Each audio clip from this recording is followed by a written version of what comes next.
కరీంనగర్ జిల్లా తిమ్మాపూర్ మండలం మహాత్మనగర్లో రెడ్డి సంక్షేమ సంఘం ఆధ్వర్యంలో పోచమ్మ తల్లి బోనాలు ఘనంగా నిర్వహించారు.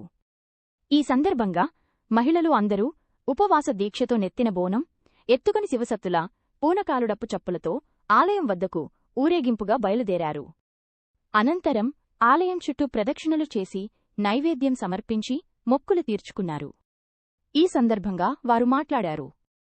ఈ సంవత్సరం వర్షాలు సమృద్ధిగా కురిసి చెరువులు నిండిపాడి పంటలు బాగుండాలని అమ్మవారిని వేడుకున్నారు.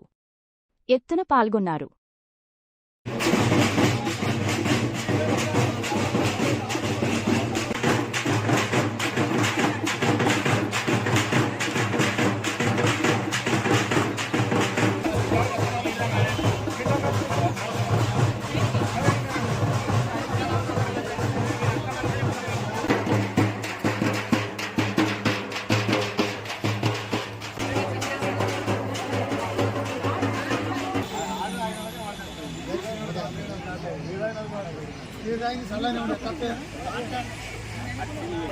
ये